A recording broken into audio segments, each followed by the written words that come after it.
ஒன்று சொன்னாங்க, பிறன்மனை நயத்தல் ரொம்ப கேடு இல்லையா? வள்ளுவர் சார், காமம்ங்கிறது மனுஷனுக்கு இயற்கை. அந்த காமத்தை வென்றவர்கள் யாருமே கிடையாது. ராமகிருஷ்ண பரமஹம்சர் ஒரு கதை சொல்கிறார். சாமியார்லாம் இருக்கான் ஒரு இடத்துல, எல்லாமே சாமியார் தான். அதான் முற்றும் துறந்த முனிவர். இவனு என்ன செய்கிறான்னு கேட்டிங்கன்னா, ஒரு நாள் தலைமை குருக்கிட்ட போய் கேட்குறான், நாங்களே கூட்டிக்கணும், நாங்களே தண்ணி தெளிக்கணும், நாங்களே சமைச்சிக்கணும்னா கஷ்டமாக இருக்கு. சும்மா ஒரு கேள்வி, வயசானதே ஒரு வேலை பார்க்கறதுக்கு வைக்கக்கூடாதான்னு கேட்குறான். அதெல்லாம் ஒன்றும் வேணாப்பா, நீங்களே உங்கள் வேலையை பார்த்துங்கன்ட்டார். அவனும் அதை சும்மா சும்மா கேட்டுக்கிட்டே இருந்தான். அப்போ அவர் என்ன பண்ணார், ஒரு நாள் நல்லா உப்பு நிறையா போட்டு ஆகாரத்தை கொடுத்து கொண்டு உள்ளார படுக்க வச்சு கதவை வெளில பூட்டிட்டார். தண்ணி தாகம் தாங்கலை. கதவை இழுத்துக்கிட்டு பார்க்குறானோ திறக்க முடியல. நம்மளை போட்டு பூட்டிட்டு போயிட்டான் அந்த சாமி, நமக்கு தாகம் தாங்கலையே அப்படின்னு சொல்லிட்டு இது பண்ணான். அப்புறம் பார்த்தா ஒருத்தன் கண்டுபிடிச்சான் ஒரு இடத்த. காலையில் சாணி கரைச்சி போடுறதுக்காக சாணி இது ஊற வச்சுருக்கான். அந்த ஒருத்தனுக்கு தாகம் தாங்காமல் என்ன பண்ணான், அந்த சாணி தண்ணியை மேலால் கொஞ்சம் அள்ளி குடிச்சிட்டு வந்துட்டான். அடுத்தவன் பார்த்தான், அதே இன்னொரு கை குடிச்சிட்டு வந்துட்டான். காலைல பார்த்தா சாணி தண்ணியே இல்லை. காலைல சாமியார், தலைமை சாமியார் வந்தார்.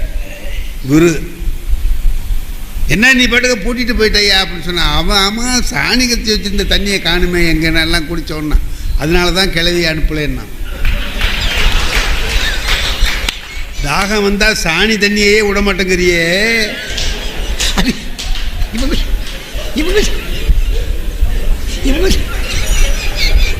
இது நான் சொல்கிற கதை இல்லைங்க, ராமகிருஷ்ண பரமஹம்சர் சொல்கிற கதை. யாரு உங்கள்கிட்ட மட்டும் தனியாக வந்து சொன்னாரா? யாருக்குல, அவர் எழுதின புஸ்தகத்தில் இருக்கா? சரி, அவர் எழுதின புஸ்தகத்தில் இருக்கு. எனக்கிட்ட வந்தா சொல்லிட்டு போவாரு. அவர் எழுதின புத்தகத்தில் இது எழுதியிருக்கிறார். ஆகையினாலே காமத்துக்கு ஒரு வாய்ப்பு கொடுக்க கூடாதுங்கிறான். பிறன்மனை நயத்தை, அதை காமம்ங்கிறது மன்னர். நான் கேட்டேன் சார், ஒரே ஒரு விஷயம் சொல்கிறேன். எனக்கு 82 வயசு ஆகுது. அந்த 82 ஆகுது. கம்பி வச்சு 83 ஆரம்பிக்கும். காங்கிரீட் கம்பி எதுங்க? இந்த காங்கிரீட் கம்பி. அதான் அதாவது எனக்கு ஏன் என் வயசை சொன்னேன்னா, அதுக்கு தான், வயசுக்கும் அதுக்கும் சம்பந்தம் இல்லைங்க.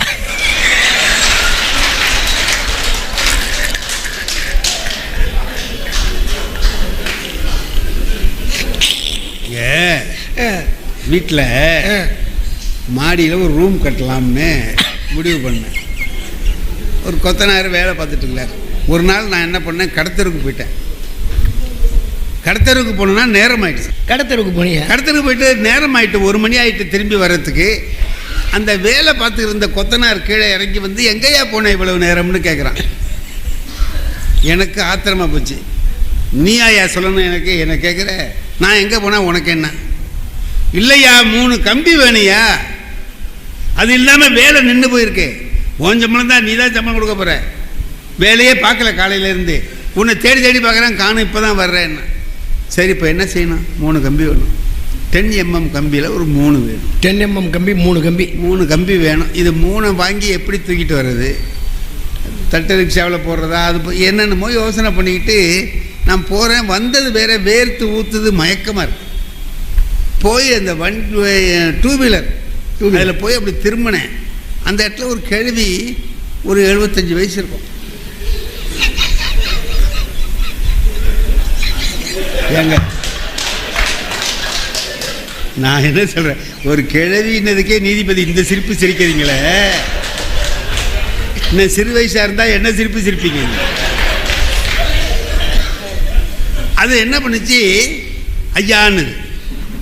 நான் கொஞ்சம் ஸ்லோ பண்ணி வண்டியை கிட்ட போனேன். என்னம்மா, உங்கள் பேச்சுனா எனக்கு ரொம்ப பிடிக்கும்னுச்சு. எனக்கு எப்படி இருக்கும், இப்போ கம்பி எப்படிடா வாங்குறது, எப்படி தூக்கிட்டு வர்றது, வெயில் வேர்த்து ஊற்றுதேன்னு நினச்சிக்கிட்டு இருக்கிற போது, இது உங்கள் பேச்சுனா ரொம்ப பிடிக்கும். ஆடா ஏமா நீ போமா அப்படின்ட்டு கிளம்புனேன். டக்குன்னு அந்த அம்மா ஒரு செய்தி சொல்லிச்சு பாருங்க, என்னை விட எங்கள் சித்ராவுக்கு உங்கள் பேச்சுனா உயிருன்னு. சித்ரா நான் வண்டி ஆஃப் பண்ணிட்டேன். நீங்க என்ன வண்டியே ஆஃப் ஆயிடுச்சு. வயசு என்ன 82 75. ஒரு வசதி இல்லாதவன், ஒரு பெரிய அழகு இல்லாதவன், ஒன்றும் இல்லாதவன், இது எல்லாம் இருக்கிறவன் ராவணன். நம்ம 2 பேரையும் கம்பேர் பண்ணுங்க. அதுக்காக சொல்றேன். நான் சொன்னேன் உங்கள் வீடு எங்கம்மா இருக்குன்னு கேட்டேன். அது சொன்னிச்சே, இந்த ஒரு அடையாளம் சொன்னிச்சு, இங்கே போய் அப்படி போய் ஒரு 5 கிலோமீட்டர் போகணும்னு சொல்லுது. இதுக்கு அவனுக்கு கம்பி வாங்கிட்டு கொண்டு கொடுக்கணும், வெயில் ஜாஸ்தியாக இருக்குது, எல்லாம் தெரியுது சார், அத்தனையும் தெரியுது. அந்த சித்ராங்கிற பேர் வந்த உடனே நீ பின்னால் உட்காருமான்னு உட்காந்துச்சு. அழைச்சிட்டு போயிட்டேன். போய் கொண்டு ஐயே இடையில இந்த நினைப்பு வருது, போனால் கொத்தனார் திட்டுவார் கொள்வார். அவன் திட்டிட்டு போகிறான், போ சித்ராவை எப்போ பார்க்க போகிறான் அப்படின்னா. அப்படியே உண்மையை சொல்கிறார் பாருங்க. அப்படியே உண்மைன்னா நான் வெக்கம் இல்லாமல் சொல்கிறேன்.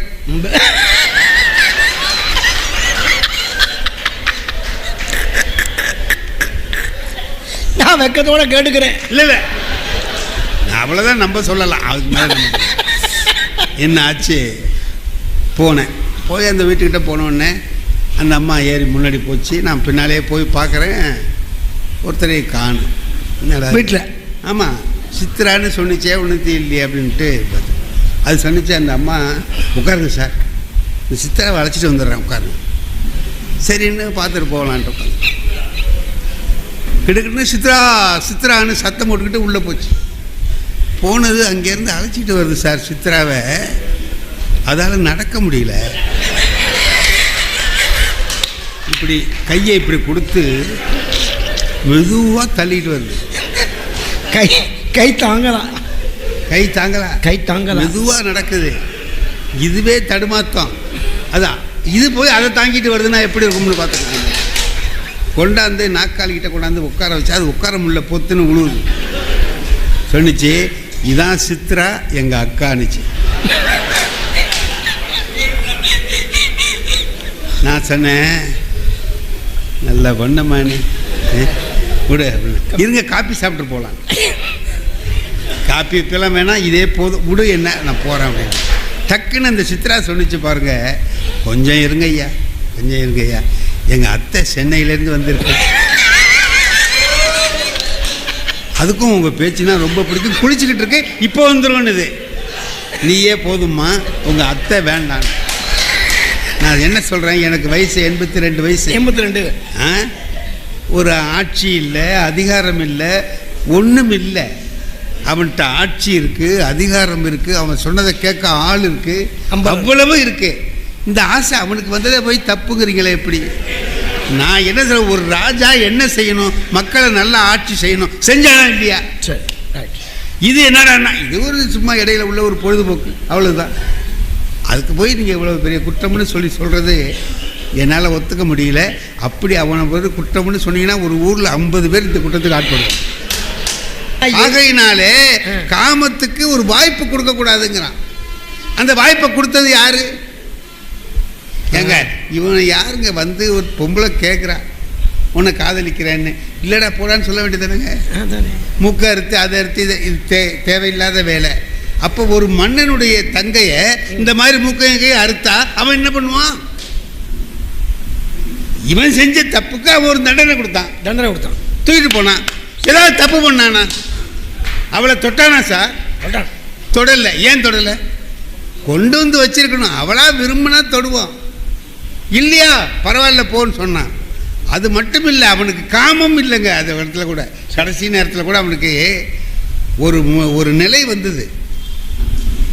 சண்டை போட்டு உயிரை விடலாம், இல்லைன்னா அவளை தொட்டுட்டு உயிரை விடலாம். அவளை தொட்டாலும் உயிர் போகும், சண்டைக்கு போனாலும் உயிர் போகும். தொடுதல் கண்ணின் எண்ணெருங்கூராய் மாயுதி என்று ஒரு மொழி உண்டு, ஒரு சாபம் இருக்கு. அப்போ அவளை தொடலாம், செத்து போகலாம், இல்லைன்னா சண்டை போட்டு சாகலாம். அவன் எதை சார் முடிவெடுத்தான்? அவளை தொட்டுட்டு சாகலான்னு நினைச்சானா, சண்டை போட்டு சாகலான்னு நினைச்சானா? அவனுடைய வீரத்தை மெச்சுறதுக்கு இல்லை, தூக்கிட்டு வந்துட்டாங்கிறீங்களே. என்ன தூக்கிட்டு வந்துட்டான்? என்ன தூக்கிட்டு வந்துட்டான்? நான் கேட்குறேன், அவன் என்ன செஞ்சான்? என்ன அதானே நீ செஞ்ச தப்புக்கு அவன் தண்டனை கொடுத்தான். அவ்வளோதான். நீ எப்படி அவளோட மூக்க இருத்த? நான் கல்யாணம் ஆனவம்மா உன்னை காதலிக்க முடியாது போ சொன்னானா ராம? விளையாடுனானே. விளையாடுறான் சார்.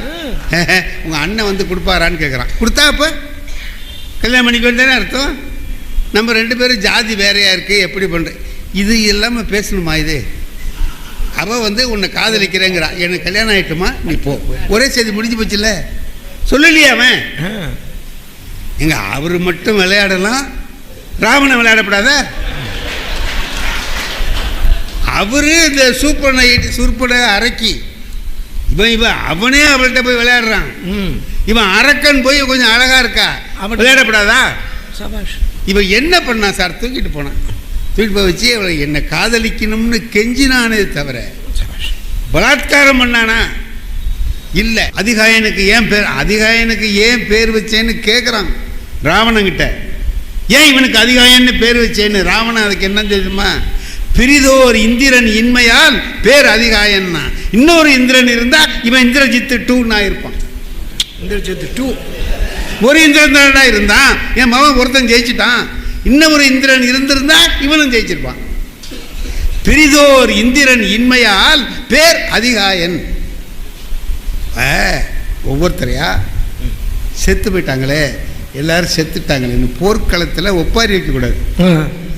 போர்க்களத்தில் ஒப்பாரி வைக்கக்கூடாது. இவன் அனுமன், இவன் கும்பகர்ணன் சொன்னான், விதி நின்றது பிடர் பிடித்து உந்துகின்றது, பொன்றுவன் பொன்றினால் புலன்கொள் தோழியை நன்றென நாயக விடு. இது சொல்கிறான்ல. யார் சொல்கிறா? கும்பகர்ணன் சொல்கிறான்.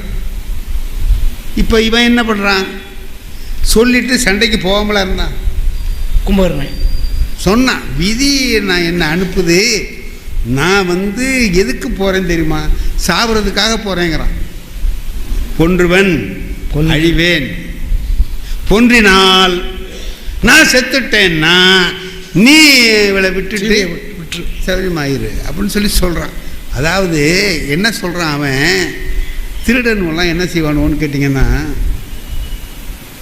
கண்ணை வச்சு போவானுவான். அந்த காலத்தில் கண்ணை வச்சிருவான், ஓட்டை விட்டுருவான். அதுக்குள்ளே நுழையணும்ல.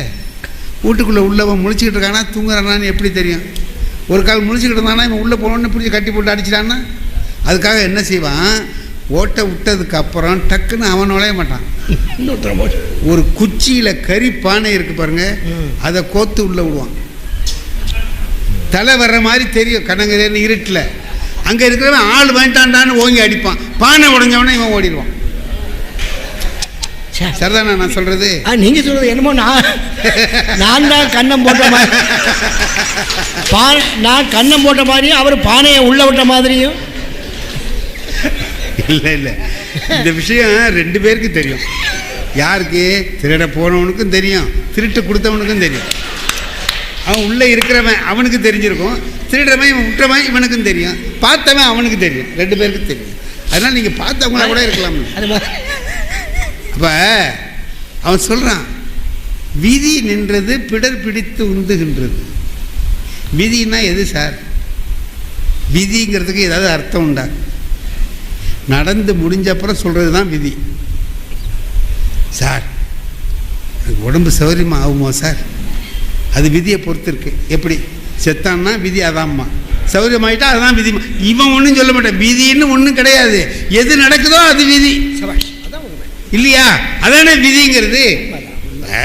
எங்கள் வீட்டில் கிழவி செத்து போச்சு சார். 107 வயசு அதுக்கு. சாகிற போது யாருக்காவது வருத்தம் இருக்குமா? இருந்துச்சு. 107 வயசில் ஒரு கிழவி செத்தா வீட்டில் யாருக்காவது வருத்தம் இருக்குமா? ஒரு 20 வருஷமாக அது போட்டு படாத பாடுபடுத்தி போய் சேர்ந்தது. அப்பாடா முடிஞ்சதுடா. கிழவிக்கும் விடுதலை, நமக்கும் விடுதலை, பாடுபட்டவங்களுக்கும் ஒரு விடுதலை இல்லையா? எல்லாம் முடிஞ்சு போச்சு. எங்கள் சொந்தக்காரன்லாம் வந்திருந்தவன்லாம் என்ன பண்ணுறான்? 2 நாள் கழித்து உட்காந்து பேசுகிறான். நான் முடிஞ்சதுக்கு பிறகு எல்லாம் முடிஞ்சு போச்சு.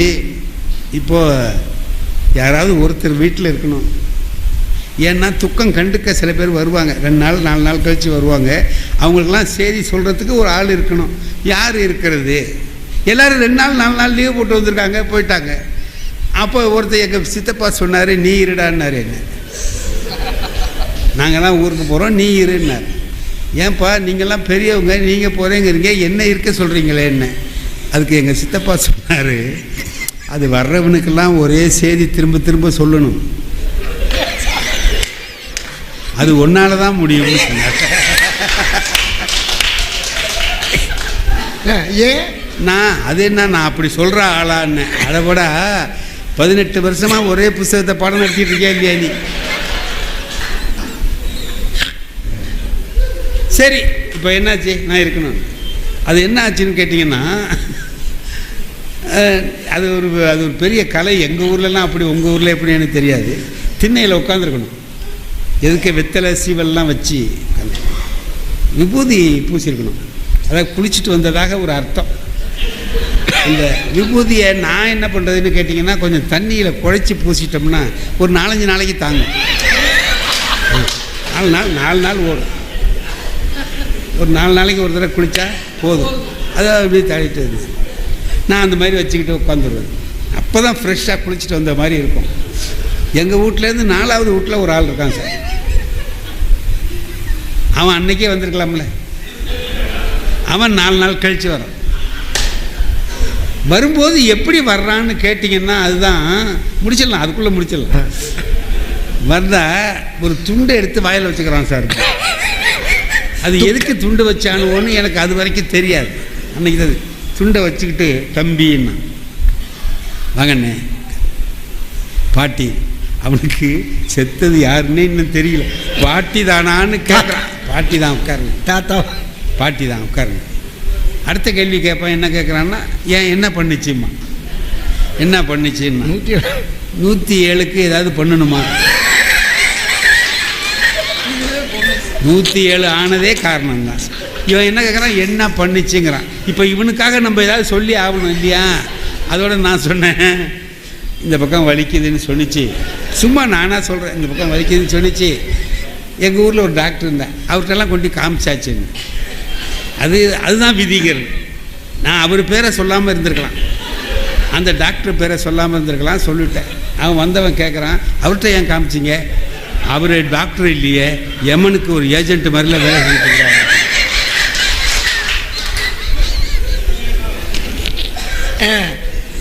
நான் அதுக்கு நம்ம என்ன பண்ணுறது, என்னமோ பண்ணிட்டான், தெரியாதனமா இவர் பேரை சொல்லிட்டோமேன்னுட்டு.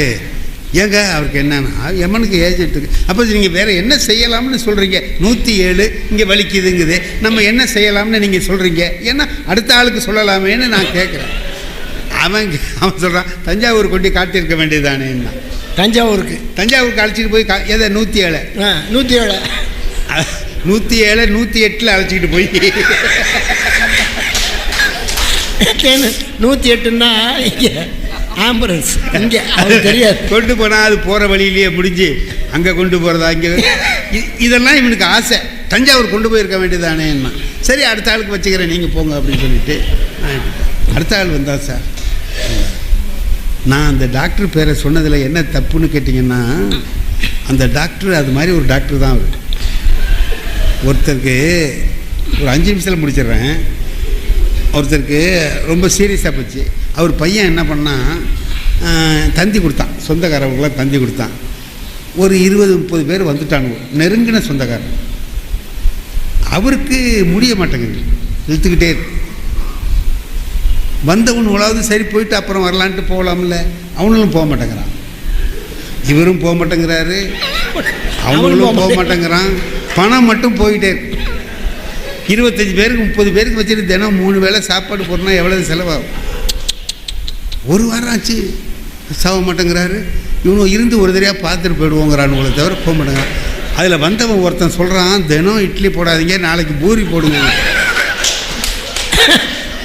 இட்லியாத்துன்னு நாக்கு செத்து போச்சு. அவன் பார்த்தான், என்னடா இதுக்கே என்னால் முடியல, எனக்கு பூரி வேறையா போடணுண்டா அப்படின்னு. ஏன்டா தந்தி ராத்திரியில் தூக்கம் இல்லை சார், இப்படி போகிறான், தெருவில் அலைகிறான். அடுத்த வீட்டுக்காரன் பார்த்தா, என்னென்ன ஏன் என்ன கவலையாக இருக்கீங்க என்னன்னு. அப்போ அது மாதிரி தந்தி கொடுத்துட்டேன், எல்லாம் வந்துட்டானுவோ, போக மாட்டேங்கிறானுவோ. அவரும் போக மாட்டேங்கிறாரு, அவனும் போக மாட்டேங்கிறான். என்ன பண்ணுறது தெரியல, பணம் போயிட்டே இருக்குப்பா. நான் சொல்கிறபடி செய்யலாமே, நம்ம டாக்டர்கிட்ட காமிச்சிருக்கலாமேன்னு.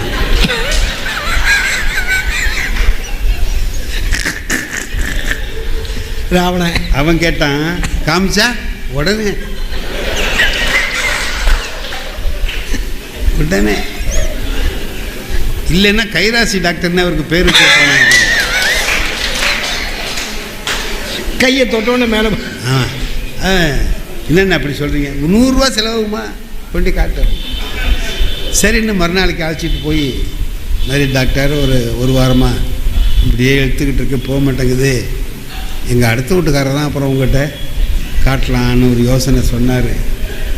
நான் அதோட வந்தேன், கொஞ்சம் நீங்கள் பார்த்து ஒரு ஏற்பாடு பண்ணிங்கன்னா நல்லா இருக்குங்க அது சொன்னார். எத்தனை நாளாக இப்படி இருக்குன்னாரு. 1 வாரமாக. இவ்வளோ நாள் என்ன கிழிச்சியா? அன்றைக்கே வர வேண்டியது தானே. அன்றைக்கே வந்து அன்றைக்கே 1 வாரம் செலவு மிச்சம் சொல்கிறான். எனக்கு தெரியாது, அவர் சொன்னவனு தான் எனக்கு ஞாபகம் வந்துச்சு. கண்டாய்க்கு அப்படின்னு இன்னும் அப்படி வச்சு இந்த கையை அப்படி தொட்டு பார்ப்பார். பார்த்துட்டு அந்த ஆள் என்ன சொல்கிறானா, தூக்கிட்டு போட்டு முடிஞ்சு வச்சு. அவர்கிட்ட வந்த கேஸ் எதையும் அழைச்சிக்கிட்டு போகணுன்னு சொல்கிறது இல்லை, அவர் வாயால் தூக்கிட்டு போ. அது தொட்ட உடனே போகிறதுனால அவருக்கு கைராசி டாக்டர்னு ஒரு பேர் வந்துடுச்சு. அவர் பேரை நான் சொல்லி தொலைச்சேன்னா. ஒரு நாள் அவர் என்ன பண்ணார் சார், மெட்ராஸுக்கு போயிட்டு வர்றார். வந்து நாகூரில் இருந்தால் போகலாம், வந்து இறங்குறாரு. நான் வந்து இறங்கி முந்தி போகிறேன், இவர் பின்னாலே.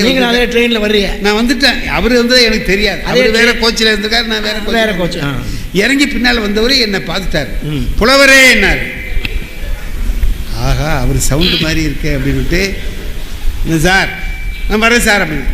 இருங்க, ஆனால் இவரை கால நேரத்தில் இவரை பார்க்குறது அவ்வளோ நல்லது இல்லைன்னு தெரிஞ்சு நான் போயிடலான்னு பார்க்குறேன், விட மாட்டேங்கிறேன். இருங்க, எப்படி வீட்டுக்கு போவீங்கன்னார்.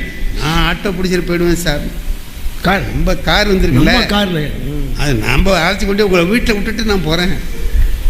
வீட்டில் விட போகிறீங்களா, வீட்டுக்கே விட போகிறீங்களான்னு தெரியல. சரின்ட்டு போனேன். டிரைவரை பின்னால் உட்காருன்னார். என்னை முன்னாடி பக்கத்தில் உட்கார வச்சார். சார், அன்றைக்கி நடந்த ஒரு ஆச்சரியம். இப்படி போகும்போது எதுக்க இறந்து போன ஒருத்தரை தூக்கிட்டு வரானோ சார், அதை பார்த்துட்டு அவர் என்ன செஞ்சார் தெரியுமா, இது எப்படி நடந்துச்சுன்ட்டார் சார். அதாவது தான் ஊரில் இல்லாத போது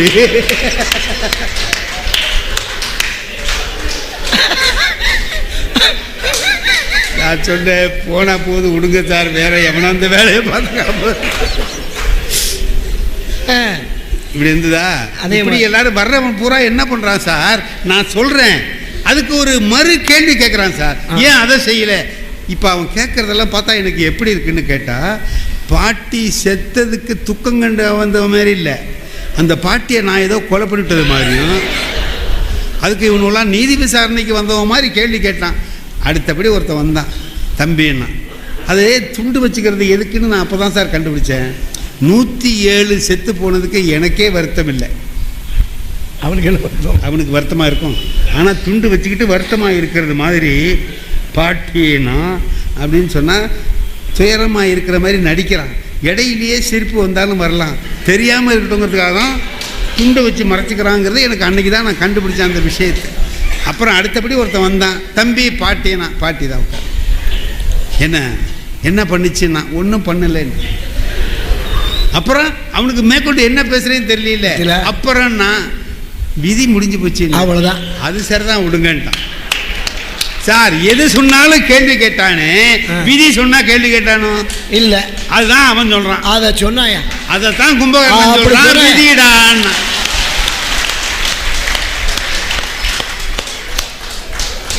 இப்ப அந்த விதினா என்னன்னு தெரிஞ்சு வச்சா நல்லா தெளிவா தெரியுதுங்க. ஆகவே அவன் அவ்வளவு பேர் செத்தான், இவ்வளவு பேர் செத்தான், சோறாக்குனான்னா சரியா போச்சு. விரவை வச்சு அடுப்பு கொளுத்தி அதுல தண்ணியை வச்சு கொதிக்க விட்டு அரிசி இதெல்லாம் வேண்டாம், எல்லாரும் செத்து போயிட்டான், அவ்வளவுதானம்மா. அதுக்கு எதுக்கு ஒண்ணு ஒண்ணா சொல்றீங்க? சபாஷ்.